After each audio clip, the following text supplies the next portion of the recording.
basically resolve which basically resolve the two-round problem for non-bipartite graphs. The theorem says if you have a graph that's H3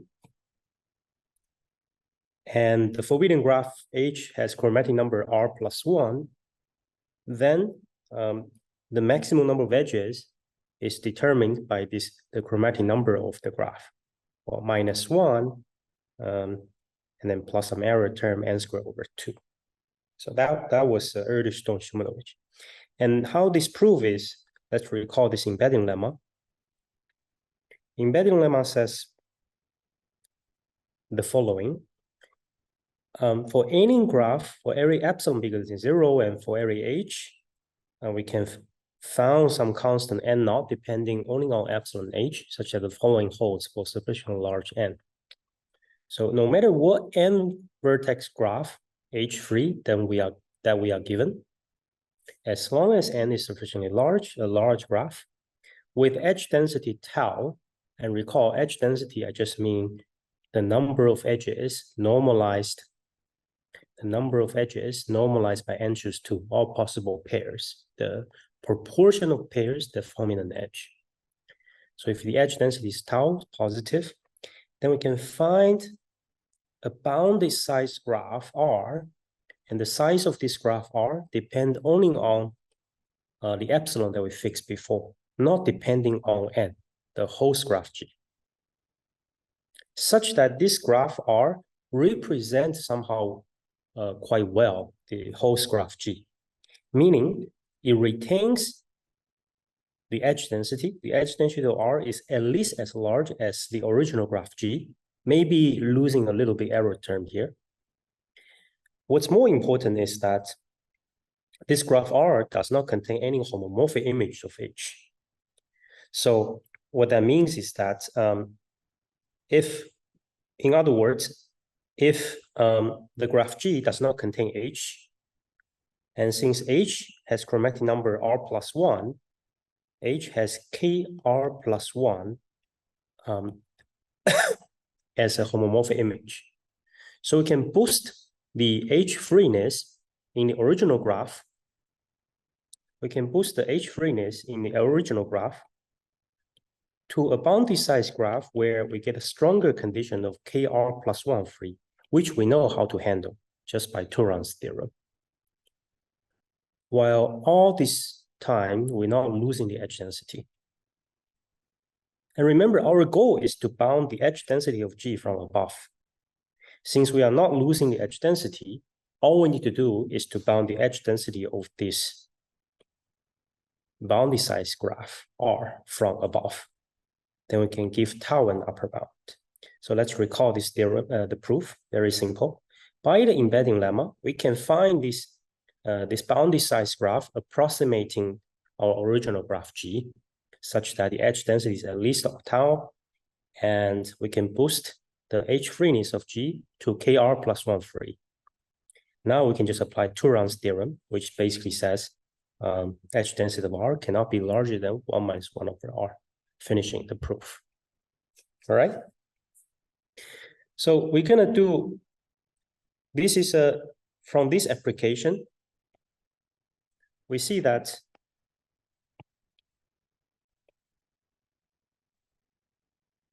this embedding lemma really helps to give a conceptually simple proof of Erdős-Stone-Shumanovich. The original proof we gave is through this very combinatorial ad hoc argument, which is not very deep, but not simple either. So what we're going to do in the last part of this lecture is to do a systematic study on regularity lemma. Let's start with the idea, the philosophy of regularity lemma, and then we get to the technical parts. So this part is a little bit technical, but I will try to explain the intuition behind. Basically, we just need to remember one word. If there is a keyword,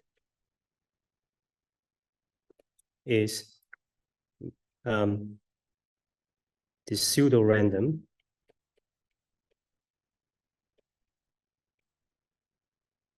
or random-like. Okay, let's remember this keyword. What do I mean by that? Very roughly speaking,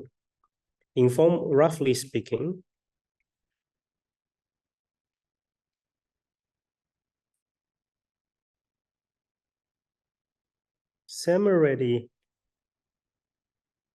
regularity lemma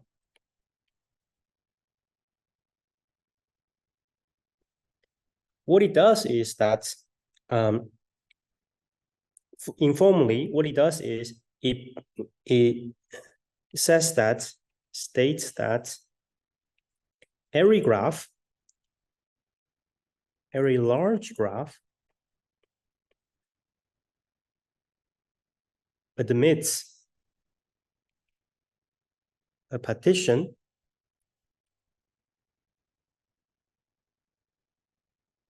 into a bounding number of parts such that between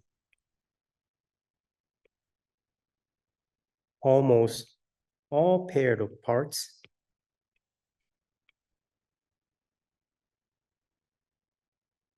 the induced bipartite graph there, the induced bipartite subgraph behaves randomly.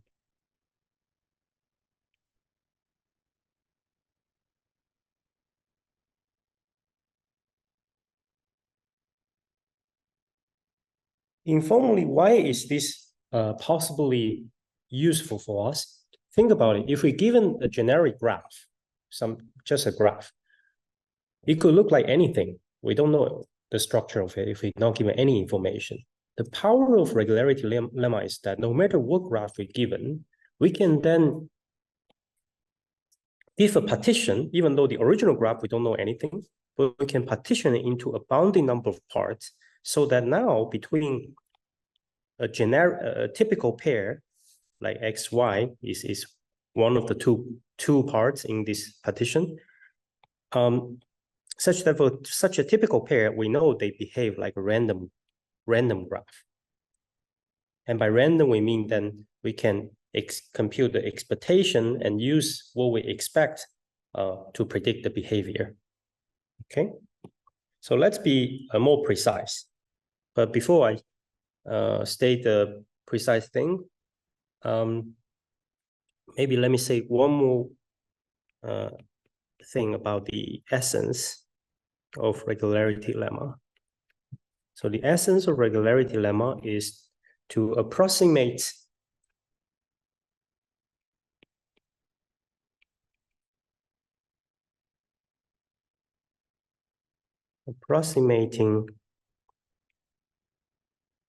large structures by, well, random blow up. We approximate large structures by small ones of bounded complexity. Okay, that's the spirit of it. So let's see, again, informally, the intuition, how we apply it, how usually we apply regularity lemma. We've seen one just now. We recall just one just now, the Erdős-Shumanovich theorem. Basically, it breaks down to reducing the problem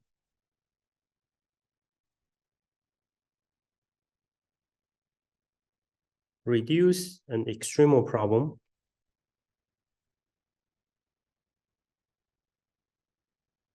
for example, Erdős-Shumanovich.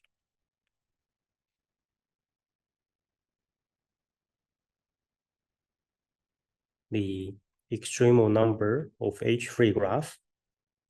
So let's say this problem is problem A on large graphs.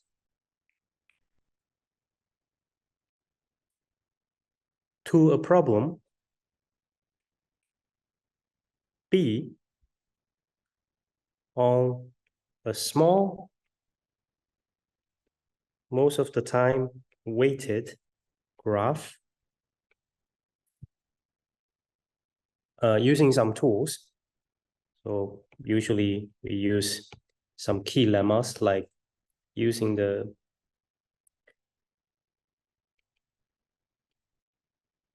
random behavior of the regular partition.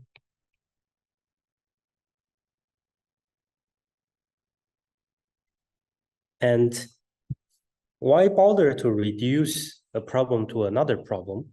Well, the key part is that we reduce it to a problem on a bounded size graph. Okay, small, maybe I should say bounded size.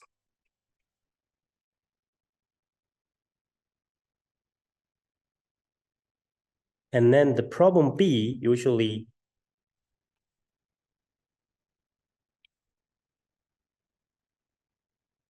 often easier to handle. In our case, remember problem B is on this graph R. We pass through this embedding lemma from a problem that's H-free on the graph G to this bounded size graph R, which is KR plus 1 free. So we reduce it to the Turan's theorem. So originally problem A is G is H-free. Then we pass it to problem B, where on this graph R, the magical graph, that's KR plus 1 free. Okay, this is just one example.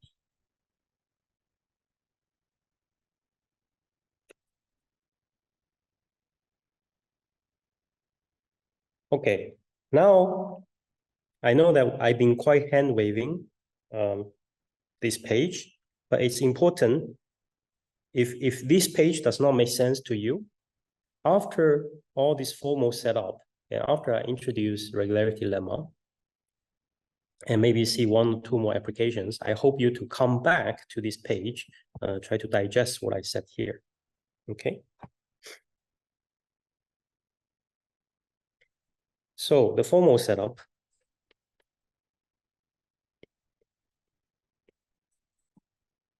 We need some definitions. One of the first important definition is a regular pair.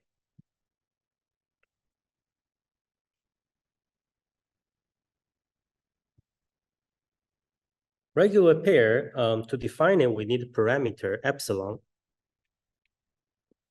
between 0 and 1, which measures the pseudo-randomness, measures the pseudo-randomness of a pair of parts. Okay, here's the definition.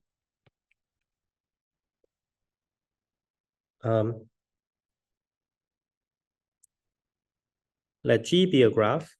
We have V and on vertex at V and E. And we have vertex disjoint subsets X, Y, which is subset of the vertex at V. Let's first define the density of this pair X, Y.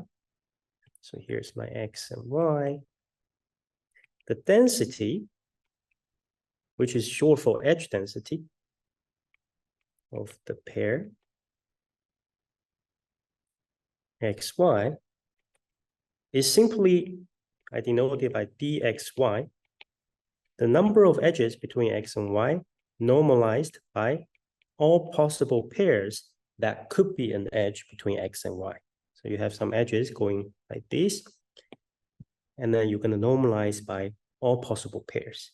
This is nothing but the fraction of pairs going across X and Y that form an edge in G. Just the fraction of pairs forming an edge in G. between X and Y.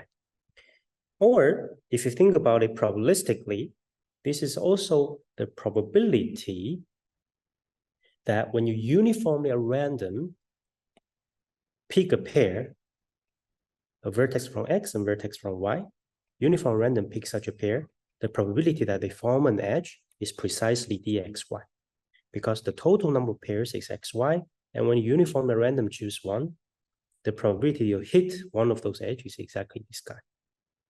So I would like to also write this obvious thing down to keep this probabilistic intuition. So this is also the probability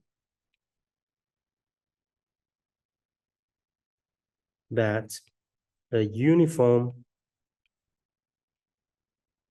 random pair between xy is an edge of G. Now we can say what it means for a bipartite graph, this xy parts to be a regular pair,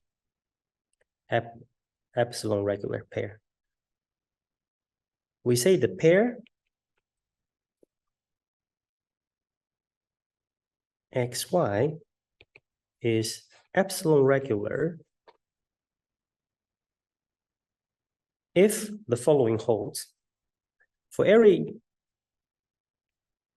subset X, A in X and B in Y, as long as they are large enough, by large enough, I mean with A taking at least epsilon fraction of X and B also taking at least epsilon fraction of Y.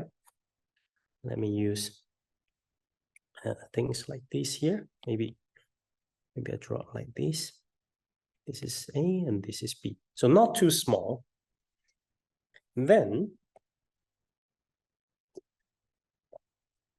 we have the density between AB. So recall, this we just defined it. This just means the number of edges between the blue pair AB divided by A times B. Right? The difference of the density between these subparts and the original parts is no more than epsilon. Okay, less or less equal, doesn't really matter. In other words, this is sort of the pseudo-randomness we're talking about. So if these edges are randomly distributed between X and Y with probability dxy, then you can sort of imagine that when you take a large chunk of X and large chunk of Y, by large chunk, I mean epsilon fraction, then in expectation, the density we see between AB should be very close to dxy, which is exactly what we're talking about here. And what's important is for all large A and B, the following, this thing holds. This should be Y here. Let me add one more notation. It says, we say furthermore, if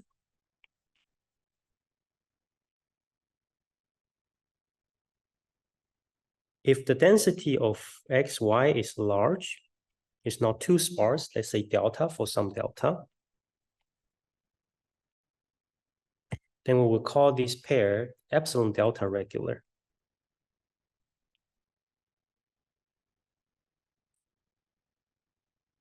So originally it's epsilon regular. So if it's dense, we call it epsilon delta regular.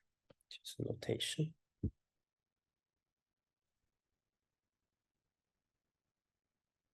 Any questions so far?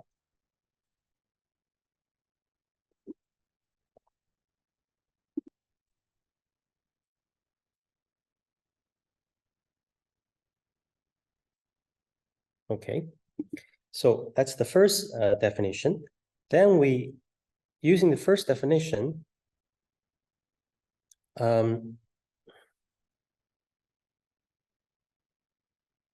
So let's also say informally, epsilon regular pair means the edges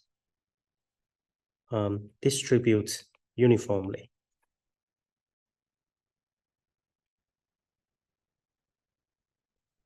There's no large parts where it's very empty here, and there's some parts that's very, very dense, such that such graph is not so random-like, right? We want the edges to be nicely, smoothly, uniformly spread out between X and Y. That's what regular pair is about. The other definition, based on epsilon regular pair, we can now define regular partition.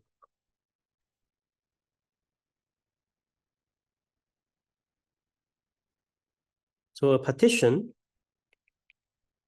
of the vertex sets into V0, V1 to VR, we call it epsilon regular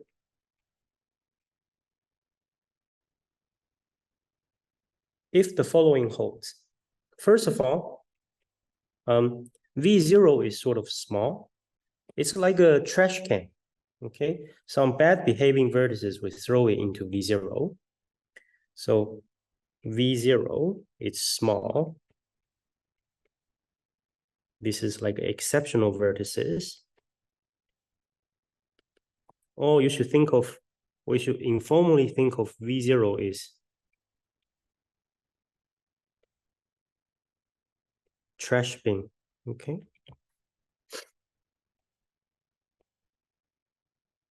And all the other parts are the majority of the vertices where they are quite nice, in the sense that each VI, they have the same size.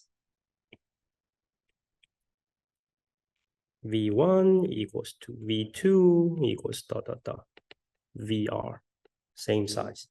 So you have some V0 here, and the rest, V1, V2, VI, VR.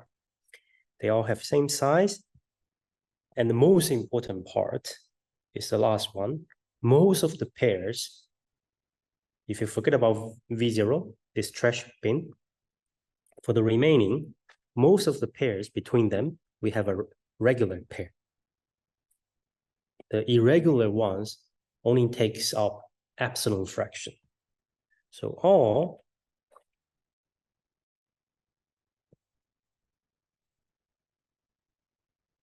but epsilon R square pairs, VI, VJ, with IJ not being 0, are epsilon regular.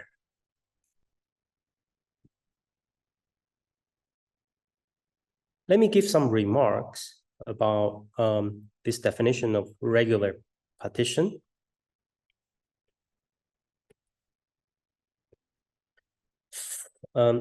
First thing is that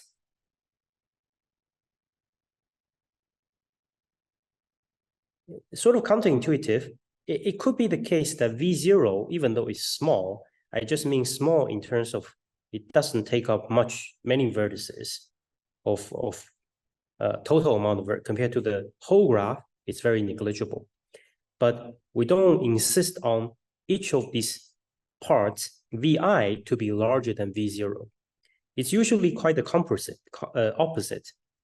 Usually, sometimes VI is quite small, where this trash can, we just know that it's at most epsilon, okay? For example, in the case that R is bigger than 1 over epsilon, then each one of these parts is roughly 1 over R size, right? It's going to be less than epsilon. If it's much bigger, it's going to be much less. So it could be much smaller than V0. So do not insist on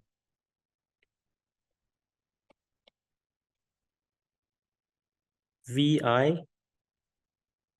could be much smaller than V0. One good thing is that in some version, we can completely eliminate this trash can. But the cost is that we cannot insist on each VI having the same size. Their size will be off by 1, which is very nice version to work with. So we can also have a different version. We can also have a version where there is no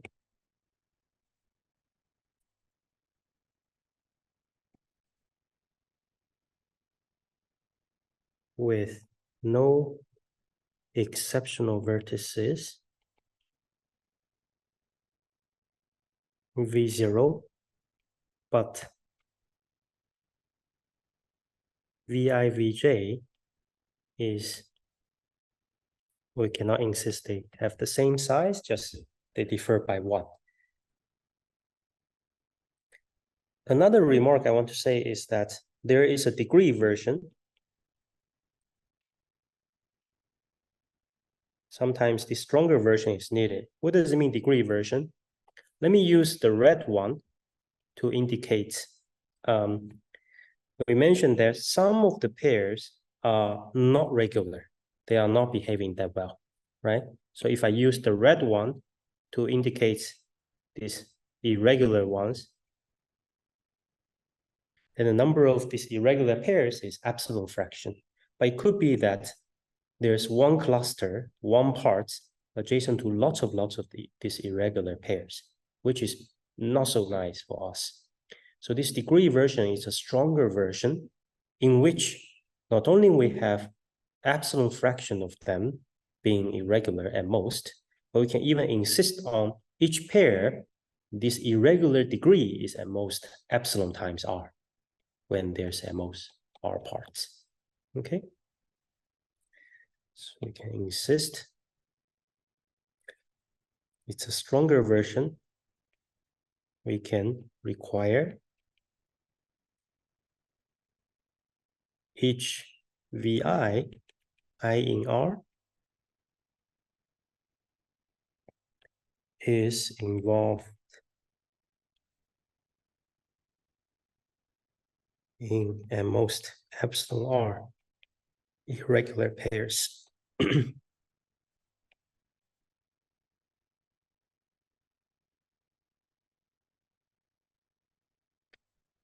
We can now state the regularity lemma. But before I state regularity lemma, let's recall the definition. A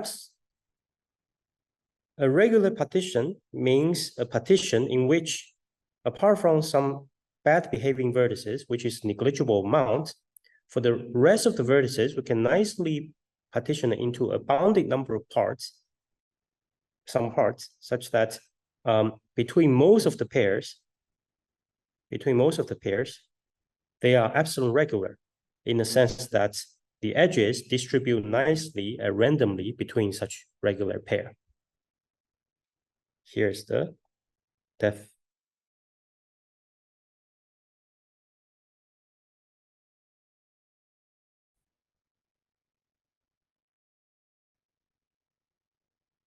Semi-ready regularity lemma.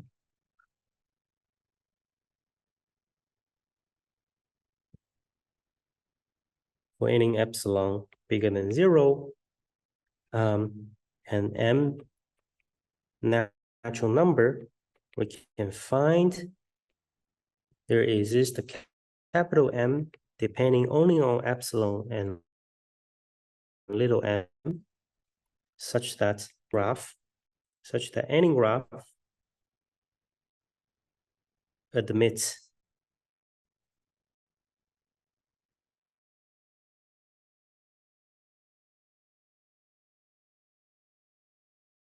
partition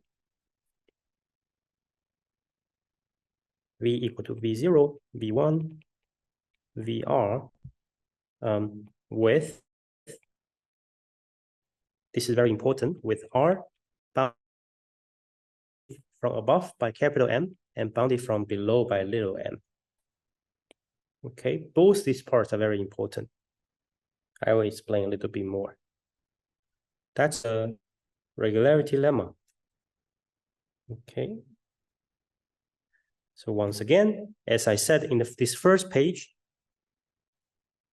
we can partition every large graph into a bounding number of parts such that between almost all pairs of parts, the induced bipartite graph, they behave randomly in the sense of being a regular pair.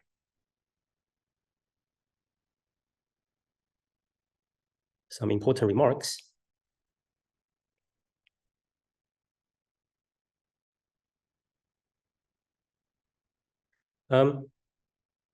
If you're first time seeing regularity lemma, we should keep in mind that this epsilon that we take here, it's we think of it as a small constant. Think of epsilon as a very small constant.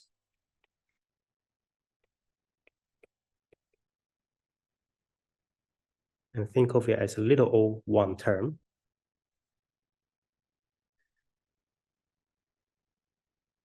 And as I said, both the lower and upper bounds, this m and capital M on R are meaningful.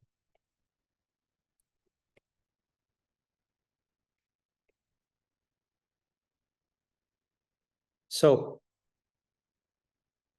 let's first look at lower bound. Why lower bound is needed. If there's no lower bound, if we do not insist that we partition it into sufficiently many parts, there are two problems. The first thing is that it could be that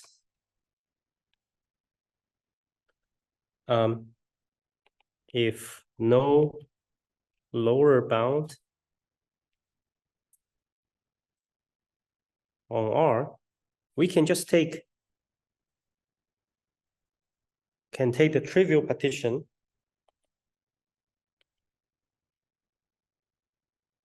V, just put it into one part. Then trivially, this is a regular partition because there's no even pairs in there, right? And this is doing us no good. We don't gain anything out of this. Useless.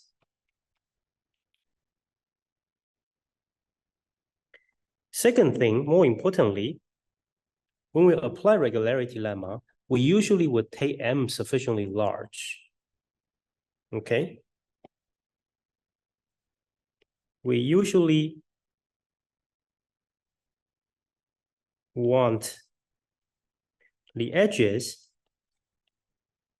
inside each VI to be negligible. Negligible.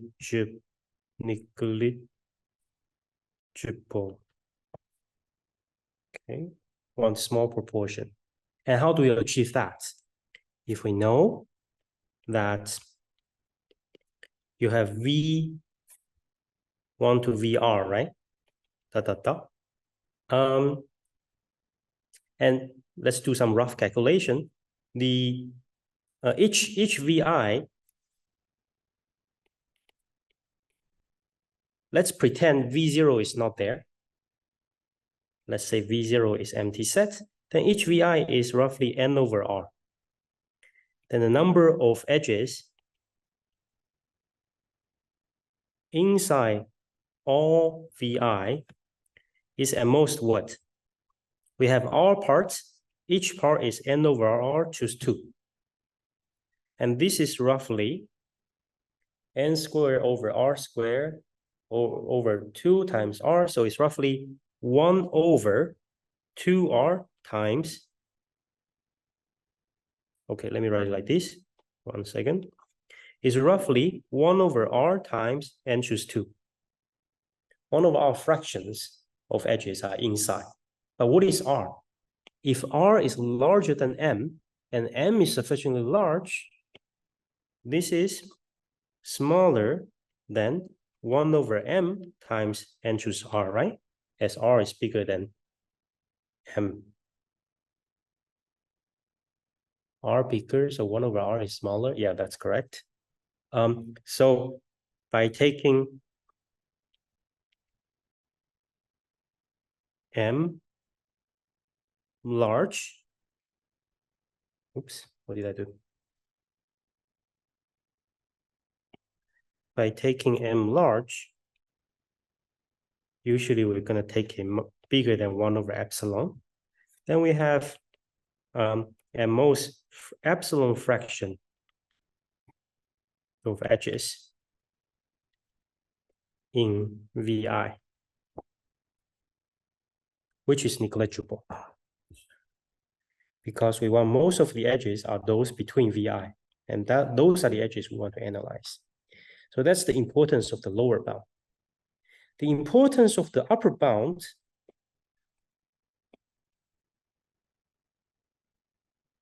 okay, the upper bound is equally important.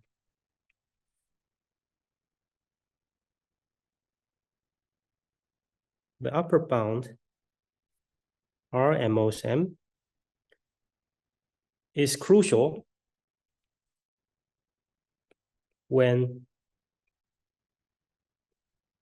proving, for example, embedding lemma, blow-up lemma later, counting lemma, for example. We will get to this. But basically, why we need this is that we really want to reduce the problem G to, we really want the partition to a bounding number of parts. And if we have upper bound M, we know, and this M, crucially, depends only on epsilon and little m that we choose. And usually we choose little m as a function of epsilon. That means this capital M will just be a function of epsilon, not depending on m, which is the number of vertices in our host graph G. So we really partition into a bounding number of parts. This gives us that a bounded partition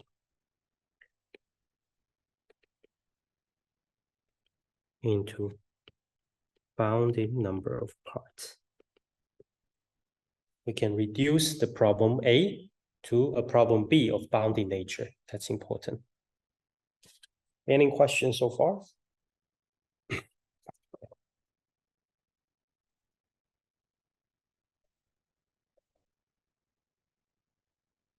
These are the important remarks. There's some minor remarks. Is that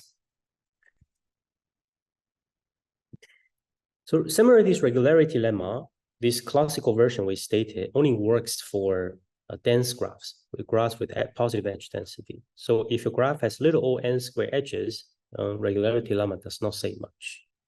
So if regularity lemma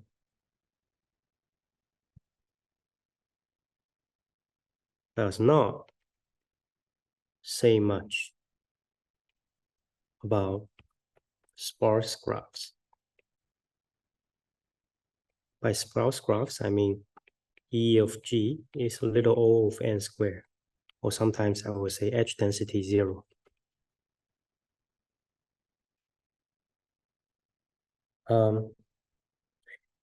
And here in this regularity lemma, we say that we can find the regular partition of the graph.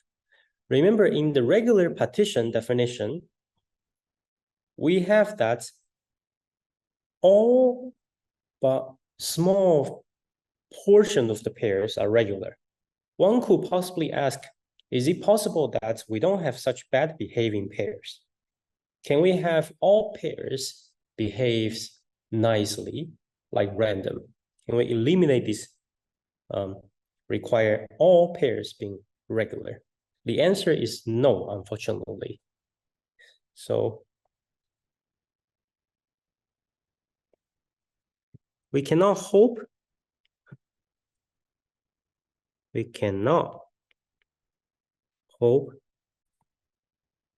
to have all pairs being regular. So here's because of the following example. Let me give you an example, which is called half graph.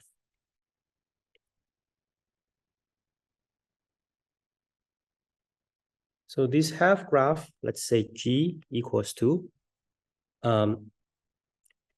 T and B, top and bottom. Okay.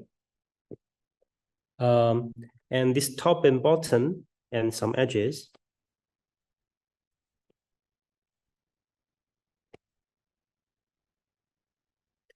And top and bottom, they are all, let's say, labeled by first n integer. 1, 2 to n, 1, 2 to n. How do we make edges? So A on top is adjacent to B in this half graph if and only if A is larger than equal to B. Or maybe let me write smaller, equal. Okay, so this guy is adjacent to everything that's larger than it at the bottom. Okay, maybe draw one more. Maybe 1 is adjacent to everything below. Okay, so the last guy is adjacent to only the last one. It's not hard to see, on average, this graph has density 1/2. If you think about it, right? Everything is adjacent to those that's with index larger than itself. So on average, half of the pairs are edges, not hard to show. So this graph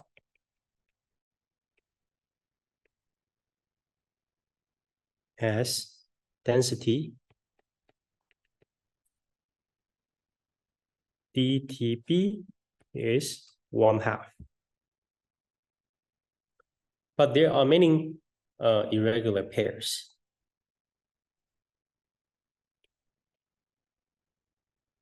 There are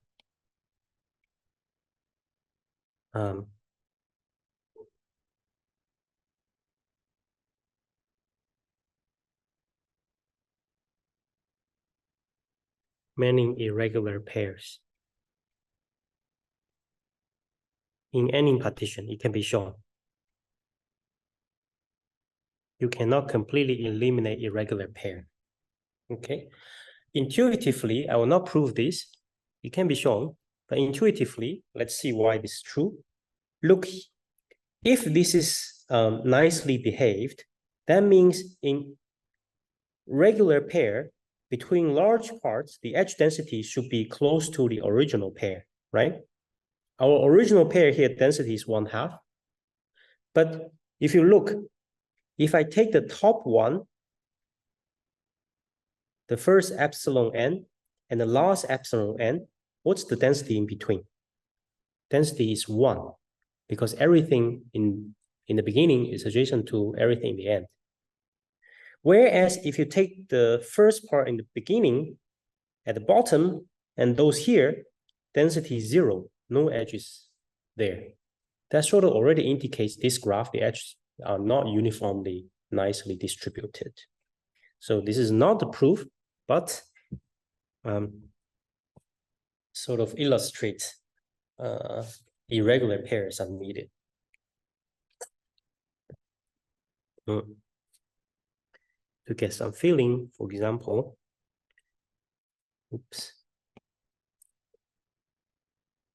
the first epsilon n vertices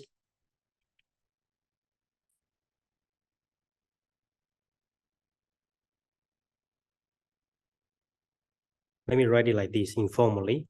Epsilon n, but at the top, and 1 minus epsilon n to n. At the bottom, this density is 1, whereas the reverse, this is not a good notation, but I want to write it like this, a shorthand. I hope you know what I mean. Okay. The very last remark. So today, this last remark is that even though this M is bounded in regularity lemma, but this bound is not so small. It's really huge, this bound. So this is the last remark I want to make. The bound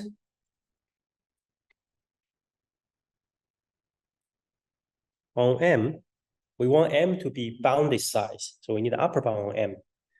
So this bound on M is rather large.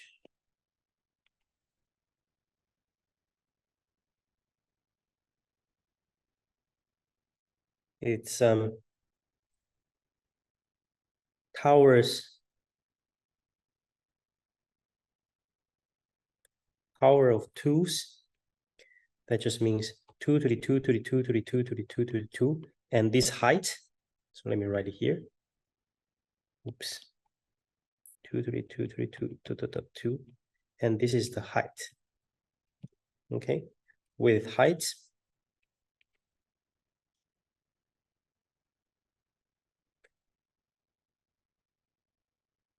some polynomial in 1 over epsilon. And so this is what the proof gives. We can find capital M that's at most this large. And Gowers found a construction, found a graph showing that this tower height is needed. Gowers gave a construction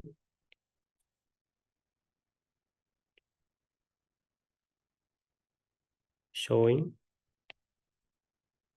that a tower of 2's with height 1 over epsilon to the 1 over 16, also some polynomial epsilon is needed.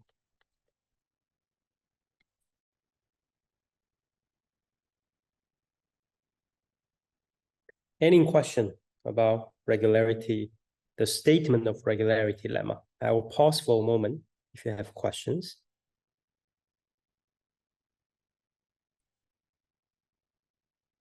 Okay, here are the statement. Every graph admits a partition into bounded number of parts, such that between almost all pairs of parts, apart from epsilon r squared, epsilon fraction, they are regular.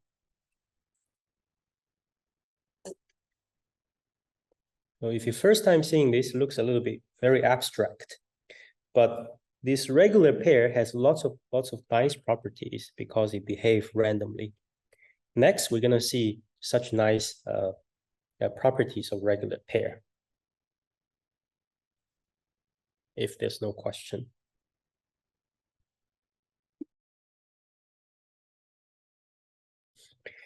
So the first nice property is that between a regular pair, most of the vertices is predictable. They have the correct degree to the other side.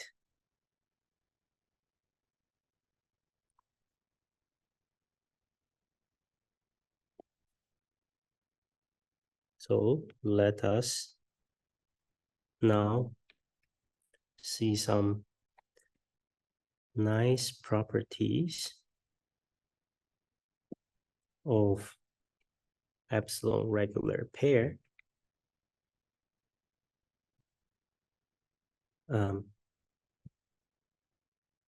From their random-like nature. The first one as I said, between a regular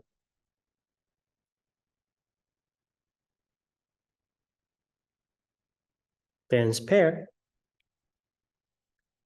almost every vertex, almost all vertices have the correct degree.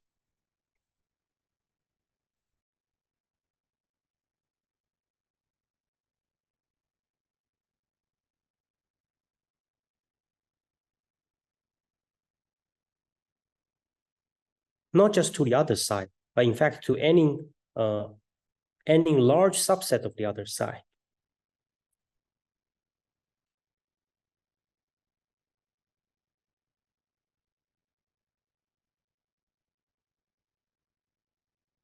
Now let's make this precise into a lemma.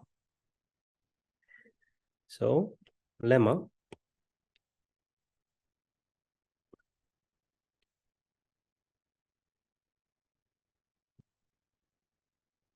let xy be a regular pair, be an epsilon regular pair,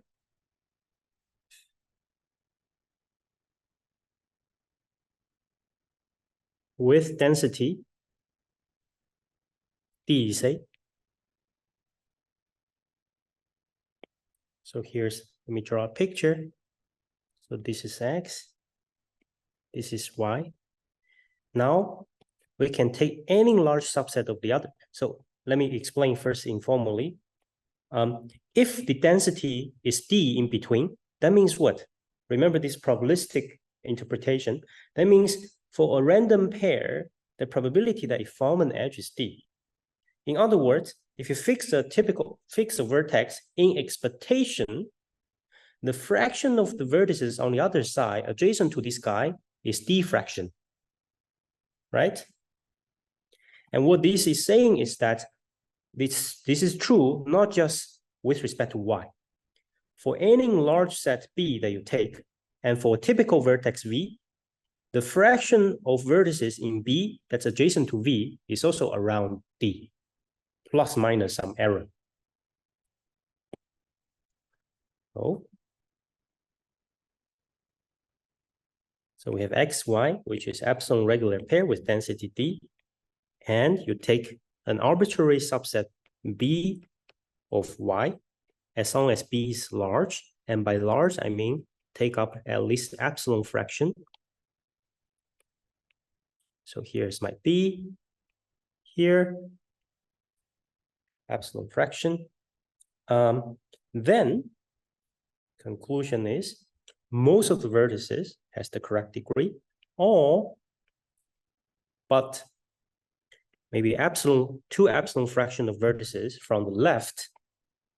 So only there's some bad vertices, degree not good, bad vertices, wrong degree,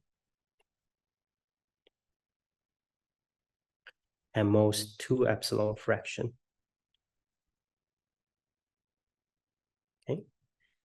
And most two epsilon times x vertices in X have degree. So what's the correct degree? As I said, d fraction should be the correct degree, plus minus some error term. And error term is epsilon times b in B. Any question about this statement? Okay.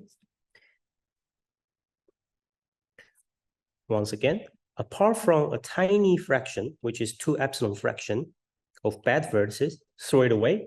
For a typical vertex here, this is typical because atypical ones are rare, epsilon fraction. So for typical vertex, for any large subset on the right, a typical vertex is adjacent to roughly d fraction, plus minus some error. Let's prove it. The proof is not hard, just using the definition of a regular pair. So I think it's doing this proof is a very nice way to understand the definition of regular pair. So let's suppose otherwise. Let's say it's not true. The idea is very simple. Let me first describe the idea. Suppose it's not true. What does it mean not true? There are lots of vertices that has wrong degree to B. What does it mean wrong degree? Either it's too large, larger than D plus epsilon times B, or it's too small, D minus epsilon times B, right? So by pigeonhole, if you're too many, then half of them that send too many edges to B. Okay, too many. Now you can just simply look at this pair. Because there are so many disparate vertices, you take this to be A, this to be B, the density between A, B is higher than the density of the original XY pair, which is D. That contradicts to the definition of regular pair. Remember, being regular pair means when you take large subsets between X and Y, the density between them is roughly the same within epsilon from the density of the original pair. Let's write down the details. So let's just consider first the small degree vertices.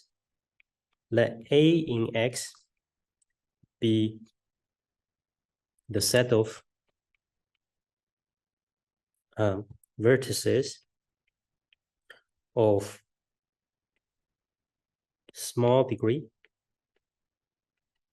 to B, meaning, i.e., V degree to B is less than D minus epsilon times B. This is what I mean small. Suppose that such vertices, such low degree vertices, there are a lot of them. So suppose A is bigger than epsilon X. Now we're going to say between A and B, the density deviates too much from the original pair. Okay, then the density between A and B, remember, first of all, A is bigger than epsilon fraction, and B is also bigger than epsilon fraction of their own parts. So they are substantial subsets. DAB equals to, recall the definition of density, it's just the number of edges between A and B normalized by A times B. Okay, this we can upper bound it because by the definition of A, every vertex has degree D minus epsilon times B. So it's all vertices in A has degree D minus epsilon times B. Okay, divided by A, B, which is D minus epsilon. And that's a contradiction to being regular pair. Let's recall one more time of what it means by a regular pair. Between substantial subsets, which are those that take up at least epsilon fractional vertices, their density should be within epsilon of the original pair.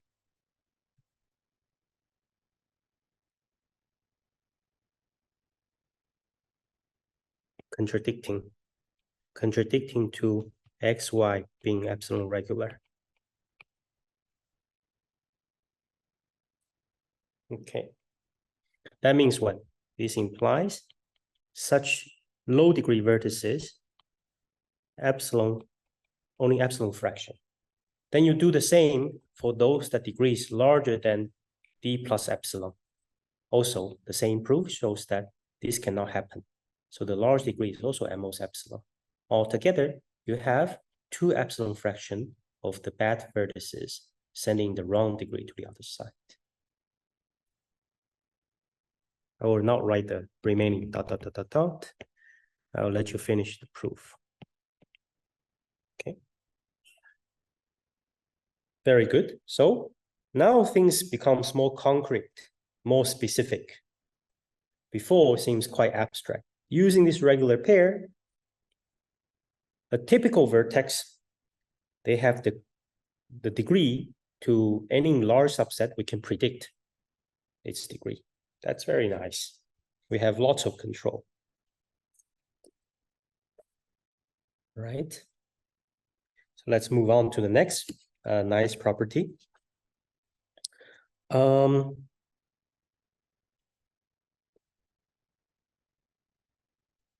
here there's a remark I want to make.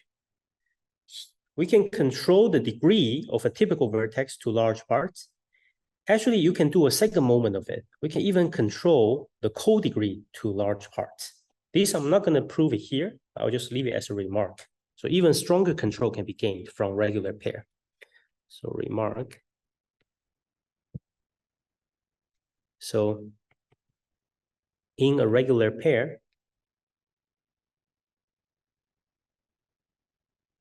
we can show that almost all pairs of vertices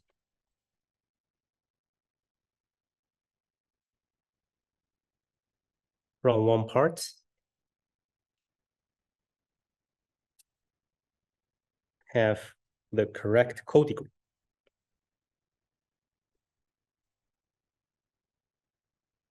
to large subsets of the other side. But here you have to be a little bit careful. This is second moment, meaning that, oops, xy, right?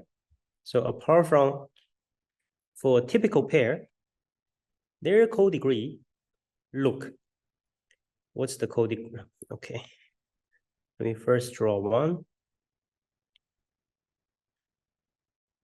Let's say this is the neighborhood. This is roughly D, right?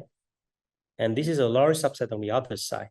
Now, if you look at another vertex, how many fraction of vertices inside here is adjacent to this guy? D fraction of that, right? Another D fraction. So these common parts, their co-degree, the correct co-degree is roughly D squared times Y, not D, okay? If you think about it probabilistically, a vertex being their co-neighbor, they have to be adjacent to both of these two vertices. The probability that adjacent to this guy is D, adjacent to this guy is also D, sort of independent because it's random like, so D squared, right? This, in another way, explains the random nature of this regular pair. I'm not going to prove this here, just to mention we have this stronger version.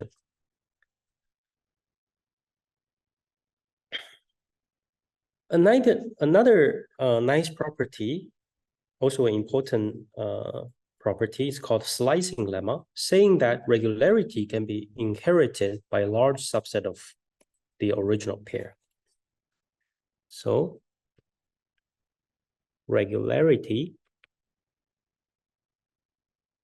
can be inherited by large subsets.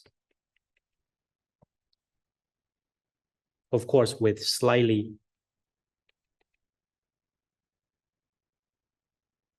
worse regular. I don't need to explain this. All right. What's nice about this is that it allows us to refine a regular partition to get additional properties without losing regularity.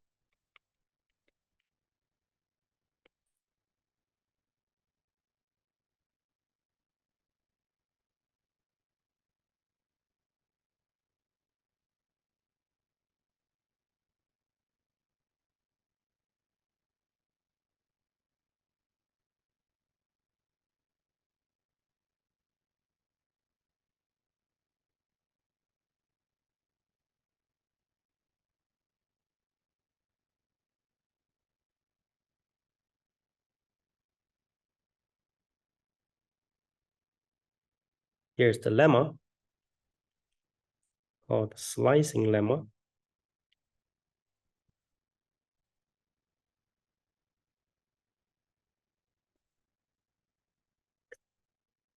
We have a regular partition.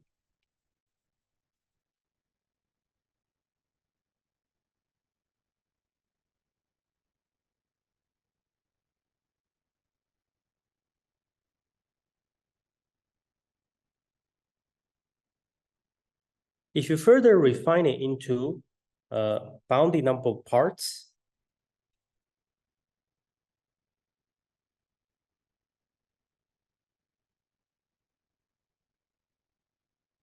further refine each part vi into, let's say, vi 1, vi 2, vis s parts for each I in R. Yeah, so here's a picture. You have this vi, vj. You're gonna refine it. You cut it further into S parts. Now you have a new partition, right? Of the smaller part, finer partition. This finer partition is still regular, even though the precision, epsilon parameter, gets slightly weaker. The new partition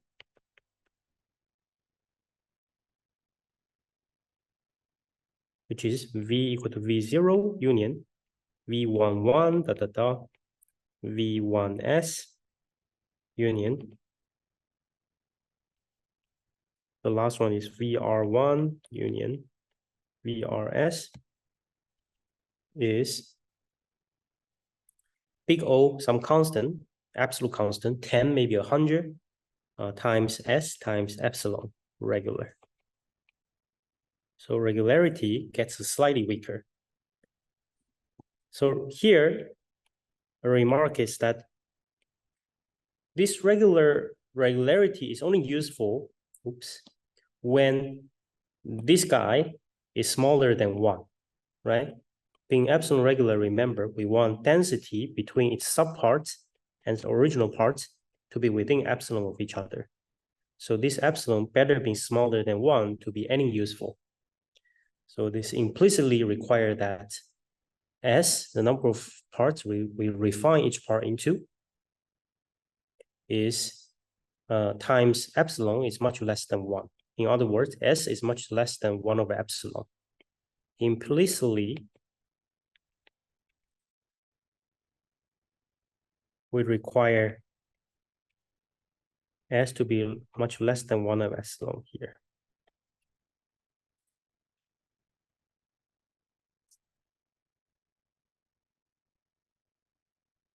Proving this is also not hard. Just use the definition of being epsilon regular. I will leave it as exercise. Prove the slicing lemma. Just use the definition.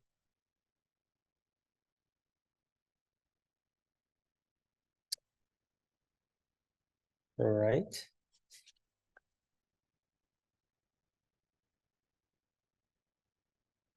Now we can define a very important object,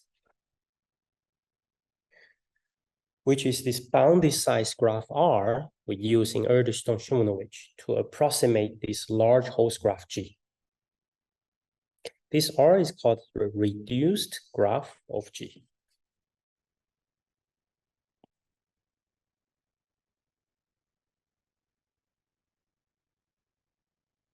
Reduced graph.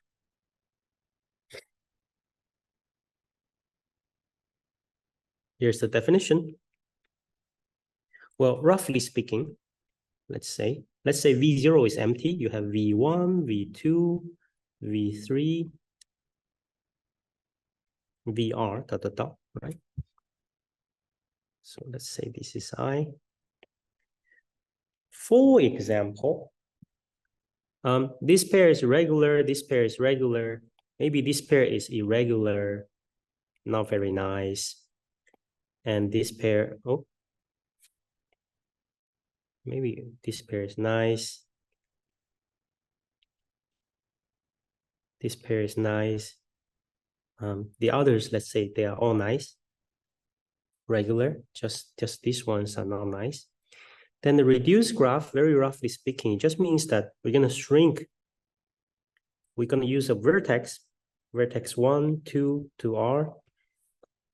Use a vertex to represent the parts, simply because the number of edges inside each part, they are negligible. Remember, we're going to set R to be so large so that the fraction of edges inside VI is negligible. So let's forget about them. Use a vertex to represent these whole parts. And then we put an edge between two whenever they are regular and dense. So in this case, this corresponds to this graph. Between 2 and R, there's no edge because this is either irregular or sparse. So let's write it down in formal definition. This definition reduced graph. Given an epsilon regular partition,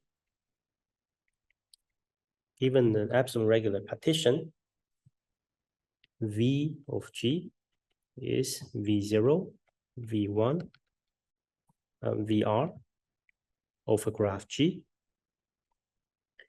and given a density delta. Here, this delta rho is that we only care only regular epsilon delta regular pairs.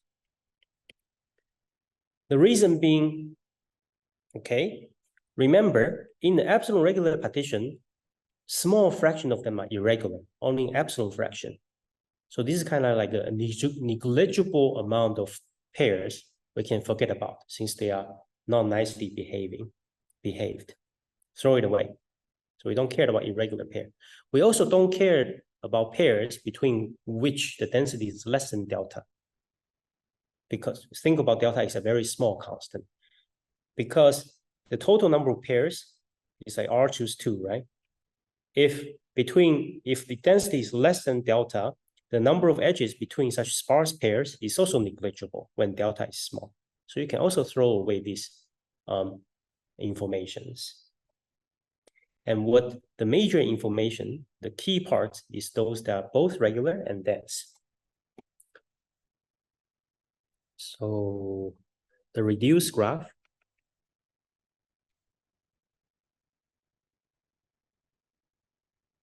Some place is also called cluster graph, which will indicate by R epsilon delta, because it depends on the choice of epsilon delta of G is defined as follows.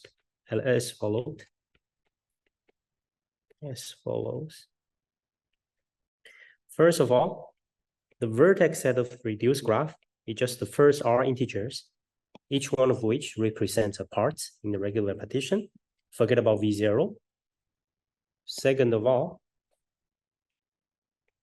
a pair of index form an edge if and only if the corresponding parts, pair of parts in the original graph, form a regular and dense pair. Ij is an edge in R if and only if Vi Vj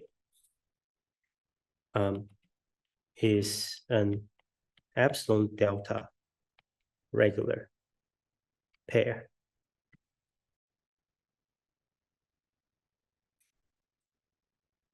That's it. That's the definition. And what we're going to now say is that this reduced graph, first of all, of bounded size, because R is a constant, depending only on epsilon, captures all the important information of G, in particular, the subgraph density of G. That's what we're going to see next. But one more thing is that it is often helpful to think of this reduced graph as a bounded size weighted graph. So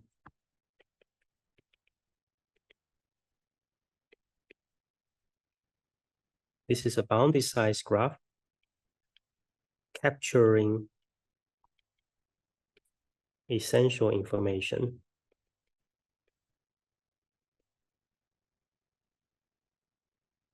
of G. And here, essential information, we mean, for example, subgraph density.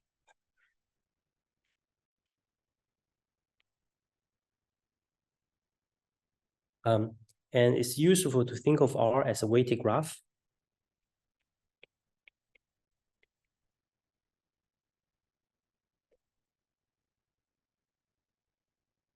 As an edge-weighted graph. There's a natural candidate for the weight for edges, which is the density between Vi, Vj. That will be the density for the ij edge.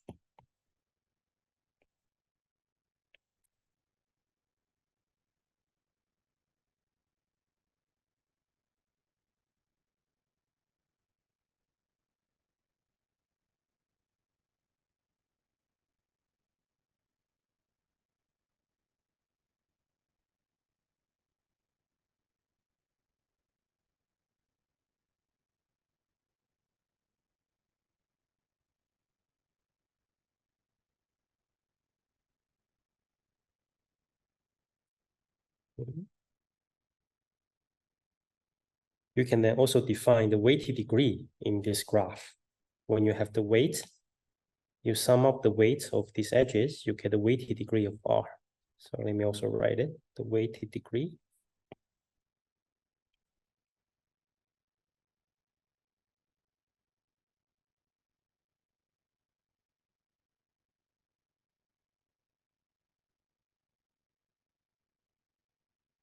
So in R, the degree of I is the sum of the density Dij for Rj that's adjacent to I in R.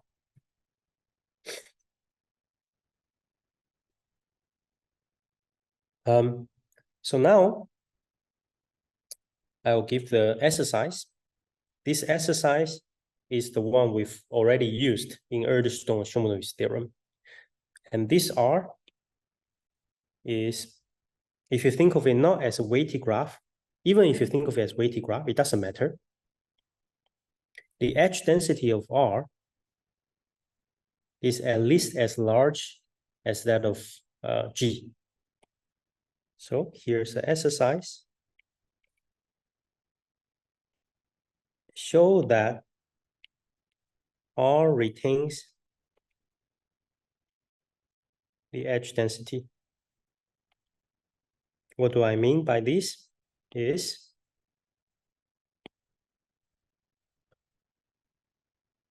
if you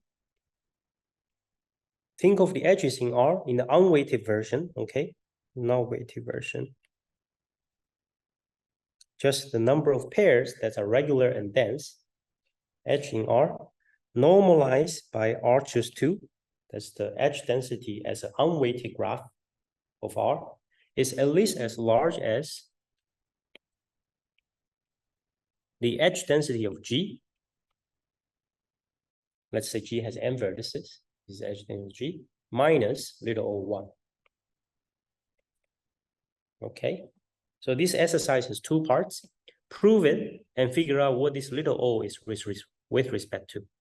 With respect to n, with respect to epsilon, try to figure it out, right? This is also not hard to prove. Just recall how we form this graph, because the sparse pairs that we throw away, very few edges are incident to these sparse pairs. And the irregular pairs that we throw away, also very few pairs are irregular. That's sort of the reason why the edge density do not drop when forming this reduced graph R. Okay. Here's one more exercise. Remember, so let me just recall. This exercise is for this embedding lemma. Remember, here in the embedding lemma, for every H-free graph G with edge density tau, we can find the reduced graph R such that the density, edge density of R is at least that of the graph G, minus maybe some error term. So now you can prove this yourself. The reduced graph R we define is precisely that thing. Although we haven't shown, but in the next lecture we will show that R does not contain a homomorphic image of H if G is H-free. That will be Thursday's lecture. Okay. One more exercise is that if you consider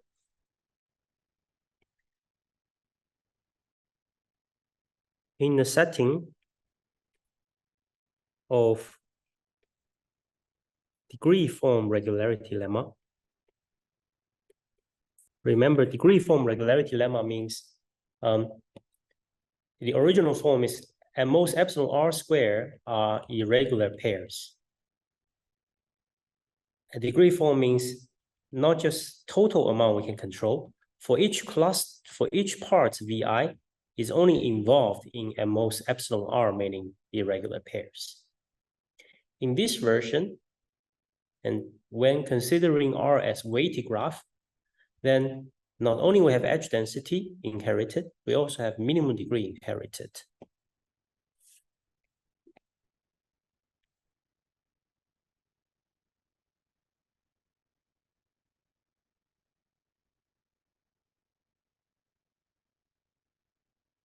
You don't even need to consider it as a weighted graph. In the setting of degree form regularity lemma, the minimum degree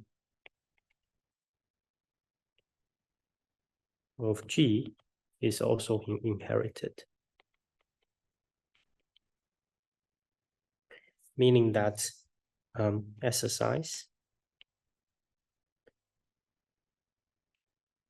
normalized, not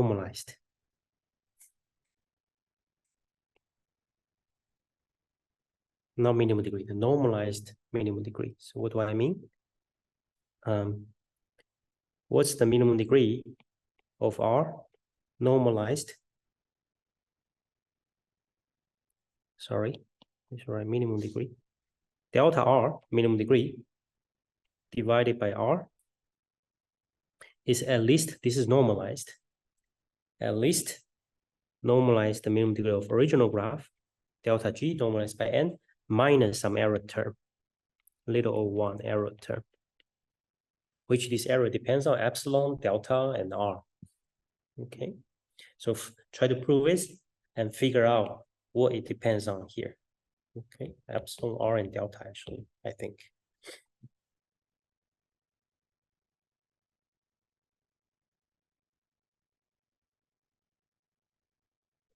It's about time. Maybe it's a good point to stop. Any question about today? There's lots of definitions. Regularity lemma is a little bit technical when you first see it. So I encourage you to work out all these exercises to get more familiar with it.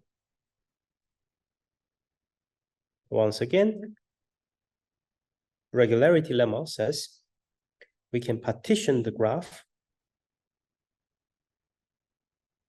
here.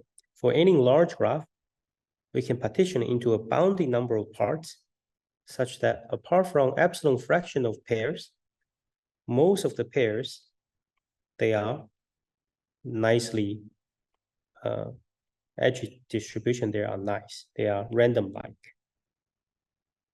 From this, we can derive, for example, most of the vertices between epsilon regular pair has the correct degree to the other side.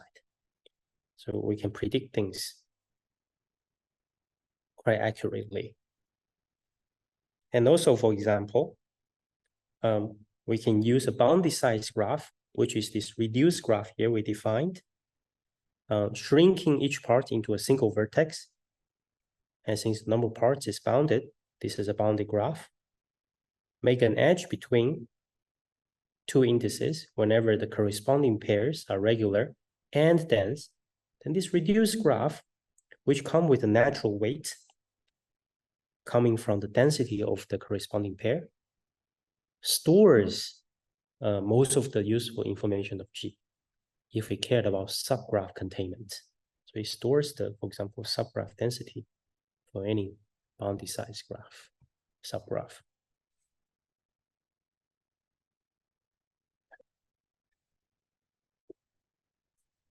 In the next lecture, we're gonna state and prove this part, why the reduced graph has no homomorphic image of H when the host graph G is H-free. All right? Question?